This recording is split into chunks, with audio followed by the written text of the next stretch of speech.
Então vamos lá, para começar, primeiramente bom dia, professor, obrigado Bom por dia. ter vindo aqui na entrevista. Estamos aí, né? Para quem não sabe, professor, por favor, se apresente. Para quem não sabe, sou o professor Michel Bar, estou aqui no curso de Design de Animação, nas disciplinas aí de técnicas e processos de animação, apesar que agora não tem mais esses nomes, então nem adianta eu falar. Mas, basicamente, estou aqui no curso de Design de Animação, onde a gente faz acontecer e esses alunos maravilhosos fazem os projetos mais absurdos do mundo. Assim. Que é isso, professor, são seus olhos. Então, as perguntas aqui que foram separadas pela professora Jane, ela passou para a gente poder fazer ter um roteiro certinho da entrevista. E na primeira pergunta, professor, você pode explicar para a gente o que é o PI e como que o PI funciona dentro do curso de Design de Animação? Ok. O projeto integrador que a gente tem aqui, ele engloba todas as matérias que estão sendo ofertadas durante o semestre. Então, os alunos em design de animação têm o intuito de produzir, fazer um projeto de algo audiovisual, dependendo da área da animação, onde eles se conectam, né? Formam equipes que a gente chama de produtoras, e essas produtoras, ao longo do tempo, vão modificando essas pessoas, assim como no mercado, e geralmente ali fica em torno de entre 5 e 7 alunos dentro dessas equipes, na maioria das vezes, e eles têm como objetivo finalizar sempre uma animação no final do semestre, tentando conectar todas as matérias ao mesmo tempo para finalizar esse projeto audiovisual que a gente sempre se encanta aí no final de cada etapa, assim, né? Certo. E no módulo C, que foi esse que a gente acabou concluindo agora no semestre de 2020/1, qual que é a principal proposta e os principais objetivos dentro do PI no módulo C? Ok. Na verdade, essa foi a última oferta desse estilo de módulo, né? Porque agora, teoricamente, as coisas vão ser um pouquinho diferentes. Mas nesse módulo C de 2020, o intuito era continuar o nosso mundo ficcional lá que a gente criou em 2018, né? Onde essas histórias elas se conectam de alguma forma. Então a gente já tem aí uma árvore genealógica dessa história bem grande hoje em dia. E os alunos tinham a missão de ainda tentar conectar essa história criada lá em 2018 com o objetivo de trabalhar na animação tridimensional, que não necessariamente precisava ser apenas em 3D, e daí geralmente algumas equipes também fazem mesclas de 3D com 2D, ou às vezes pode ser 3D com live action, às vezes pode ser 3D com stop motion, enfim, né, a gente deixa isso aberto, mas o maior intuito era realmente tentar aprender um pouco a questão das ferramentas tridimensionais, na animação 3D. Certo. E tirando esse período da quarentena que a gente está enfrentando aí, iniciando em 2020, quais que são as principais dificuldades dentro desse projeto, do projeto do módulo C? A maior dificuldade sempre é o medo, na verdade, das pessoas. Porque quando você entra no curso de animação, pelo menos na maioria das vezes, né, o aluno ele já tem um pré-conhecimento em desenhar. Independente se ele desenha bem ou não. Né, mas a maioria que entra já tem um certo... não vou chamar de dom. Ele conhece a forma de desenhar, porque são anos já que ele está ali treinando, brincando no papel, às vezes, né, fazendo já a passagem do papel para tablet, enfim. E quando chega no 3D, o 3D é uma coisa completamente nova para a grande maioria. Então, o fato de estar no computador, de ter uma dificuldade de entender o lado tridimensional, porque você não vai só estar trabalhando com XY, você vai ter também o Z, né? Requer um pouco da questão matemática. Então, são vários fatores que fazem com que aquele estudante de animação ele se depare com uma coisa nova, e tudo que é novo gera medo. E acho que é uma coisa do ser humano assim, não sei, tenho medo, não quero aprender. Eu acho que esse é o primeiro fato assim que eu sempre deparo com o módulo C, por ser uma questão nova. Tudo que é novo gera medo, né? E ao mesmo tempo, eu acho muito legal quando a gente consegue descobrir certos alunos que, de repente, no meio desse processo todo, conseguem enxergar dentro da ferramenta 3D uma habilidade que estava ali escondida, e daí, de repente, essa pessoa começa a se especializar nisso, e depois de anos, e anos depois, você vai acabar encontrando esse aluno aí no mercado de trabalho, e o cara está lá na área de 3D, né? Que foi a área que ele se especializou, gostou, enfim, tem um mercado gigantesco aí que absorve muito bem a animação 3D, né? E para quem não conhece, professor, o que é a animação 3D em si? Você falou do X, do Y e Z, explicando para quem não sabe o que é certinho a animação 3D que a gente vê em cinema, vê propaganda, no YouTube. Ok, na verdade, a animação 3D, né, é você fazer os mesmos processos que a gente tem quando está pensando numa animação 2D, que a animação 2D a gente vai lá, desenha no papel, né, você tenta fazer todo com que aquele personagem esteja inserido dentro de um contexto com volume, enfim.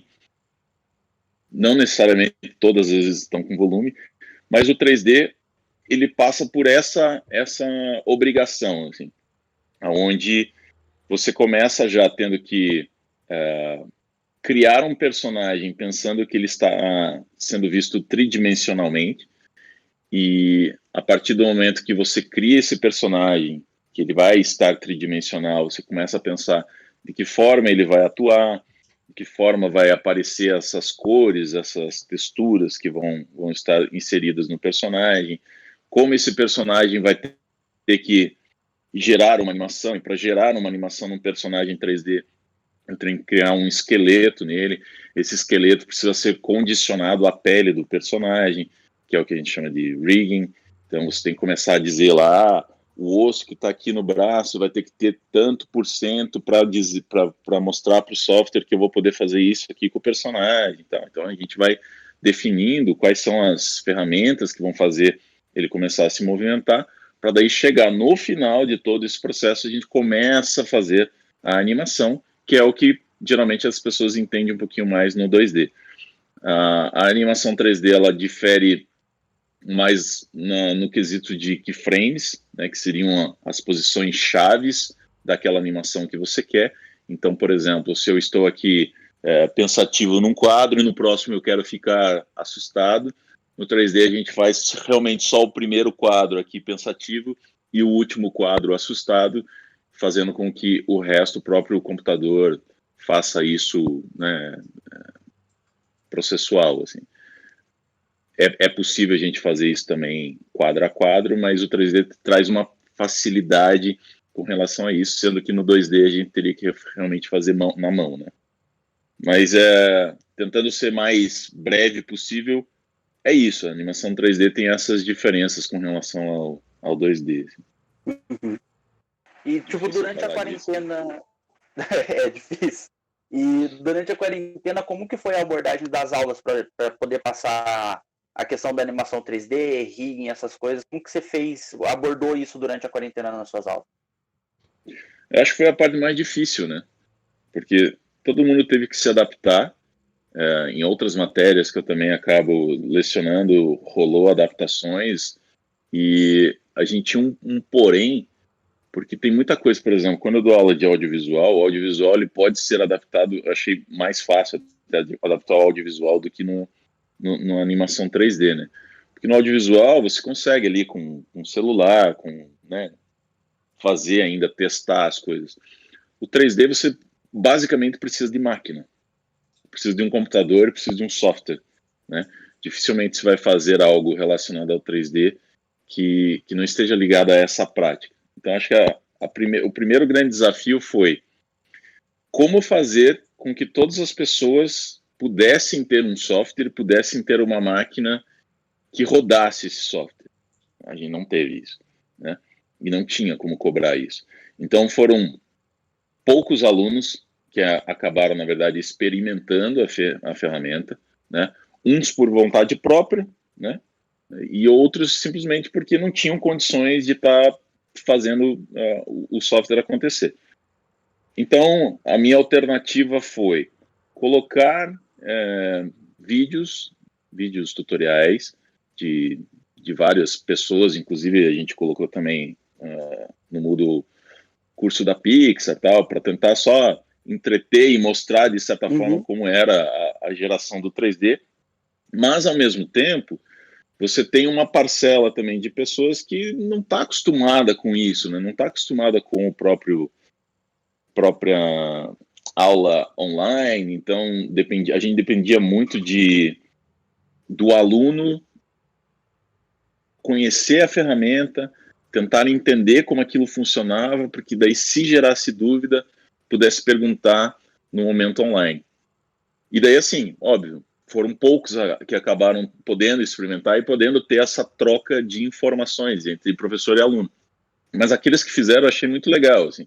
Eu acho que teve pessoas na sala que realmente, assim, não conheciam nada da ferramenta e, de repente, se depararam com um processo, meu Deus, eu quero desistir, mas acabaram não desistindo, e eu achei isso muito válido. E conseguiam trazer certas situações, né? Como é que eu faço isso? Como é que será que eu encontro essa solução? E a gente tentava, de certa forma, trabalhar em cima disso, mostrando exemplos, referências, porque, inclusive, eu também, a máquina que eu tenho, também não roda o meu software, porque o meu software, que eu tenho um pouco mais de conhecimento, roda só em Windows, né? E eu tenho Mac. Então, eu tinha que tentar ficar lembrando das coisas que eu já tinha feito em aula, que eu já tinha feito até em mercado de trabalho, para passar isso para as pessoas. E daí também me veio o insight de começar a trazer pessoas que trabalham diariamente com isso, assim. Então foi acho que foi uma coisa bem legal que eu acabei trazendo mais para o final ali do semestre, trazer profissionais que trabalham na área do 3D e estar falando um pouco sobre as ferramentas. Então a gente teve a galera que falou um pouco de animação, falou um pouco de modelagem, falou sobre o mercado da animação, como que é tentar vender seriado lá fora, essas coisas assim. E ao mesmo tempo foi bacana porque eles puderam ver como estava sendo o processo dessas animações da galera, né? Então foi uma troca, inclusive, também dos alunos com a galera do mercado. Assim. Massa. E pegando assim essa questão, né, de tudo o que a gente está vivendo agora durante a quarentena, durante a pandemia, qual a percepção da experiência que você teve durante esse semestre? E como que você vai levar isso para o próximo semestre agora? Ou para caso a situação não melhore e ainda levar isso para o ano que vem? Qual que é a percepção que você tem da experiência disso tudo que está acontecendo? Não fale ano que vem, você é louco. ninguém tem cérebro para aguentar isso até 2021, né? Nossa, não quero nem pensar. Cara, eu achei assim, ó, acho que o fator mais positivo dessa quarentena foi a superação de todo mundo, assim, sabe? Falando agora especificamente da questão do 3D, eu fiquei muito feliz de ver uma parcela ali da turma tentar realmente resolver os problemas e conseguir aprender em cima de uma situação que você não tinha, de certa forma, um suporte presencial, né? Mas existia, sim, um suporte emocional durante as aulas, assim, sabe? Eu acho que esse foi o fator mais positivo para mim na quarentena, e principalmente eu acho que a galera do módulo C conseguiu se superar nesse ponto, porque as 4 equipes entregaram o projeto, nenhuma falhou, nenhuma chegou e falou assim, a gente não vai mais fazer, não existe mais o projeto, enfim, né? Ao contrário, por exemplo, de outras situações, por exemplo, como é o próprio stop motion, teve gente que, né, não conseguiu produzir e tal, porque dependia muito do contato físico. Nesse ponto, pelo menos a animação 3D e 2D dá conta do recado de poder fazer sozinho, né? Que de certa forma existe uma tendência dessa no mercado, porque tem muita gente que trabalha home office e acaba fazendo projetos aí para estúdios de fora.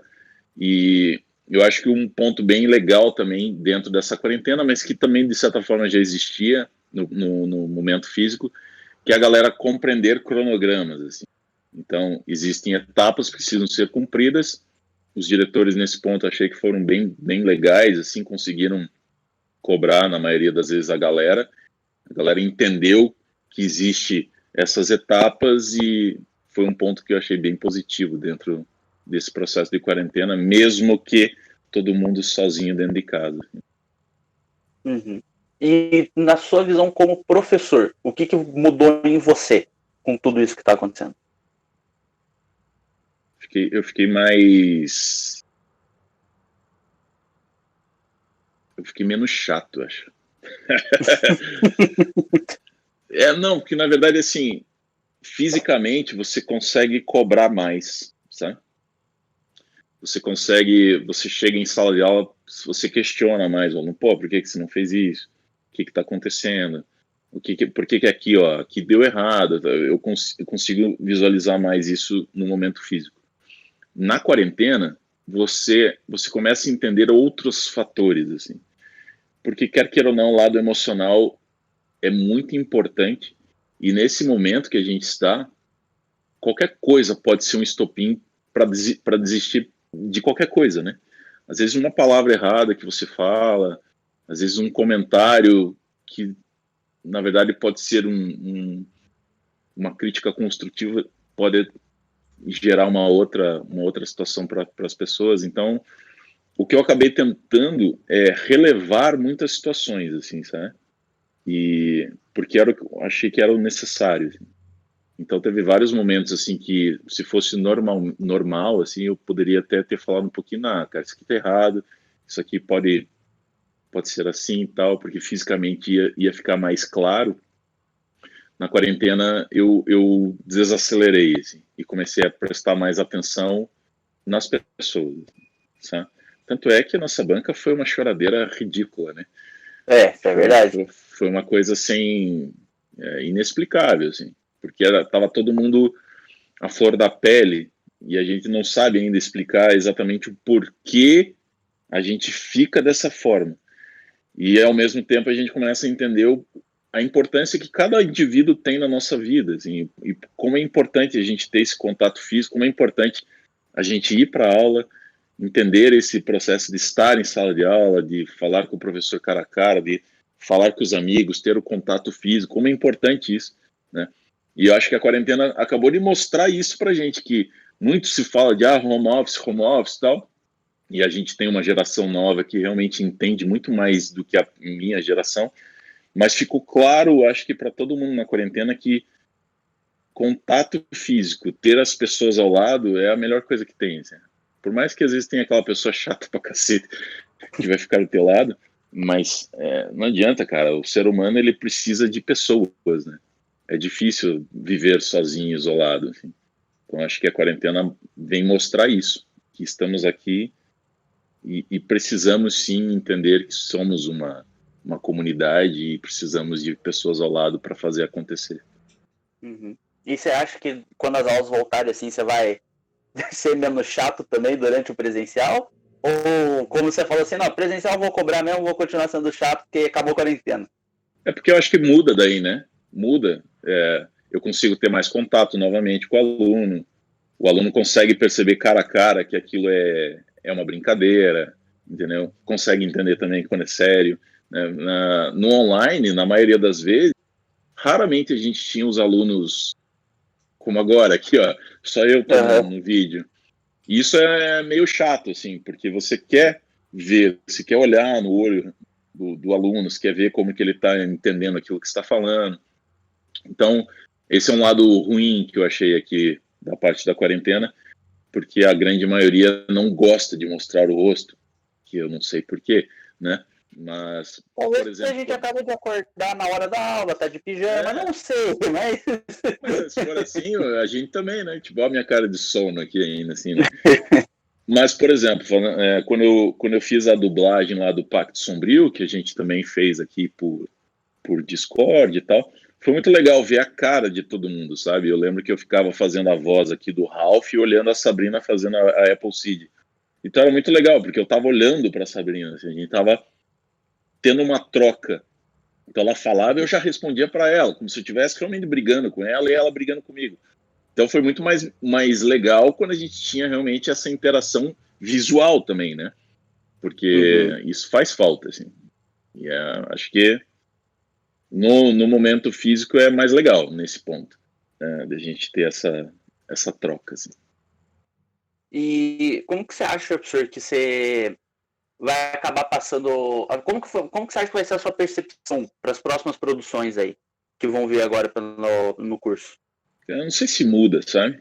Eu acho que a gente tem uma comunidade de aprendizado assim que já entendeu muito bem como é a forma de fazer os audiovisuais aqui no curso, assim. Eu acho isso muito bacana, né?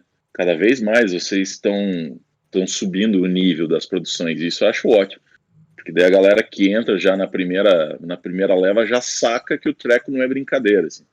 Eu acho que a gente sempre trabalhou de forma correta, as pessoas conseguem entender as etapas, eu acho que isso não vai mudar, assim, porque o audiovisual ele é assim há tantos anos, e eu acho que a gente só vai aprimorar cada vez mais isso, sabe? De fazer com que o aluno se desafie mais, de repente o cara chegar, puta, eu quero fazer isso aqui, mas isso aqui é difícil, cara, não é difícil, vai lá e faz. Eu acho que cada vez mais vai acontecer isso. Dificilmente a gente vai ter aluno que vai querer frear o processo, assim, sabe? Só se a gente chegar num caso muito absurdo, assim. Mas, por exemplo, o nosso extinto módulo D, que agora, sei lá, pode ser que se chame de outro módulo, né? Outra forma, eu ainda vou querer forçar muito a galera a entender o que é, por exemplo, instalação. Assim. Eu vou forçar a galera a entender que o último módulo ali é não necessário contar uma narrativa, e sim necessário trazer uma experiência a quem vai estar. E eu fico imaginando como é fazer essa experiência online. Puta, tem tanta possibilidade, né? Tem a questão de realidade virtual, tem, sei lá, são N possibilidades que talvez a gente nem saiba ainda, a gente vai descobrindo durante o processo. E eu acho que essa é a parte mais legal de tudo isso, assim, que a cada ano a gente tenta se desafiar de outra forma, fazendo o treco acontecer. Assim.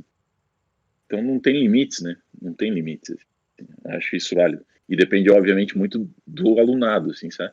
Se o aluno está afim de fazer, eu tenho certeza que vai sair. Assim. Uhum. Professor, para encerrar, então, qual é a mensagem que você passa tanto para os acadêmicos quanto para o corpo docente da Uniritiba? A mensagem que fica é: precisamos nos mover, não podemos ficar parados. Aquele que fica parado e não quer entender como o futuro vai acontecer, vai ficar isolado para sempre no seu mundo, né? Eu acho que estamos vivendo um momento que precisamos entender o que precisamos mudar. A gente, como professor, tem muita coisa também a conhecer de novo, e o aluno vai conhecer uma nova forma também de aprender. Vai ser muito legal se a gente conseguir compreender que o aluno ele precisa trazer vontade e conhecimento daquilo que ele quer para que o professor possa trocar a experiência com esse aluno. Eu não consigo mais ver hoje aquele professor que só fala e o aluno que só escreve, assim, sabe? Então, a gente vive uma nova situação que eu espero muito gostar realmente de ter essa troca, que é o aluno que vai atrás de um conteúdo e traz para tirar dúvidas ou soluções junto com o professor e os dois chegarem a um consenso de que aquele, no nosso caso, do nosso produto audiovisual, ser a melhor forma que a gente concebeu durante aquele semestre. Assim. E é isso que eu espero desse nosso futuro, sabe? Que cada vez mais a gente possa trocar experiências, porque ninguém aqui sabe mais do que ninguém. E essa é a parte mais legal de estar num mundo acadêmico que todo dia a gente aprende. Porque engana-se quem acha que só o aluno que aprende, né? O professor aprende todo dia. Isso eu acho muito legal. Beleza, então, professor. Muito obrigado pela entrevista. Tenha uma boa semana Vocês e, também, se a né? gente precisar, a gente chama de novo. Tá bom? Se ficar alguma coisa ruim aí, a gente faz de novo. Beleza, então. Valeu, Beleza? professor. Tchau, tchau. Falou. Tchau.